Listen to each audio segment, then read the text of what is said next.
Hi everyone, I welcome you to the presentation of this lecture on series parallel resistors. So we are going to discuss the behavior of resistors which are connected in series as well as those connected in parallel. So what are the characteristics? We'll start with series resistors. So two resistors are said to be in series if one of their ends have one point of contact and no other connection is made on that contact. What do we mean? So if you have this resistor and you have got that resistor, if these two resistors are to be connected in series, it means they're supposed to have one point of contact, which is this one. If there is anything connected on that point of contact, then this ceases to be a series connection. They should only have one point of contact like that, and they should have the following characteristics. Number one, for two resistors which are connected in series, it means they will have the same current flowing through them. That is a first feature. Then the second one is the supply voltage is basically the sum of individual voltage drops. So if you've got a supply voltage like that, it will drop. You have a voltage drop across that resistor and a voltage drop across that resistor. Adding those two resistors, these are supposed to give you the total resistance of that one. Okay, then the most important one is finding the total resistance or the equivalent resistance. So the equivalent resistance of resistors connected in series is basically a summation of the two resistors, which is given by that formula. So this is a general one. If you have got more than two, you just be adding all the resistors you've been given if they're to be connected in series. If there are two, just add resistor 1 and resistor 2. That will give you RT, which is the total resistance as well as the equivalent resistance. Okay, let's look at parallel resistors.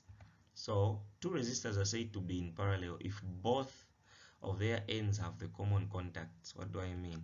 They would look something like this. So you would have a resistor like this one and a resistor like that one. If these two are to be connected in parallel, this simply means this end and that end have to be connected, and this end and that end have to be connected. So a connection like this one is basically showing a parallel combination of resistors. Obviously, these also have features. So these are the features of resistors connected in parallel. Number one, resistors connected in parallel will have the same voltage passing across them. That is first one. Number two, supply current will be a summation of branch currents, as we saw from series resistors there. Resistors connected in series will have the same current in them, but they will have voltage drops across the resistors. Here is the opposite. They will have the same voltage, but current, if you have supply current reaching that node, obviously to split, you have a certain current there and another current going like that. So for you to attain the supply current, you basically add the two uh, current drops there. Okay, then the most interesting one is basically the total resistance. So for resistors connected in parallel, total resistance is basically the summation of reciprocals of resistors, the inverses. So you add them by saying 1 over R total or 1 over R equivalent is basically you'll be doing their reciprocals, 1 over R1, 1 over R2, just like that. It depends with how many you've been given. This is a presentation on series and parallel resistors. Now to make it interesting, let's look at some examples.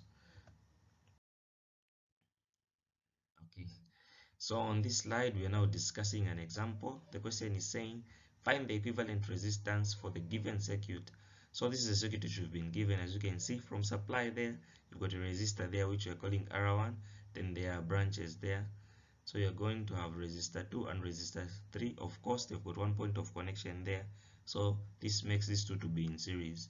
Then these there, you have resistor 4 and resistor 5. They have 2 point of connection there and there. Automatically resistor 4 and resistor 5, these are connected in parallel, and then a combination of those is in series with that one. So let's try to find the equivalent resistance of these. We go to solutions. So we can first combine resistor 2 and resistor 3 like that. So if we combine these two, we are going to have one resistor there. So we are combining resistor 2 and resistor 3 like that. Okay, when we do that combination, we are going to have, we know that resistor 2 is 49, resistor 3 is 51. Using a series combination, we know we are supposed to add them. When we add them, we are going to get 100 ohms there. Okay, which is the one we're having there.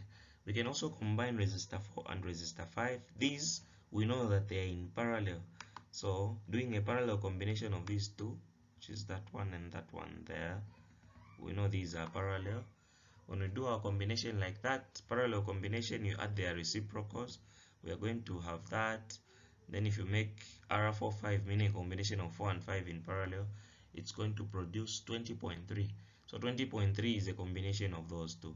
And then we realize that uh, R4 and R3, when we combine them in parallel, their combination is in series with the 75, like that. So let's combine a combination of R4 and R5 with R6, which is in series. We're going to have that. So a combination of R4 and R5 and R6. So R4 and R5, we've got 20.3.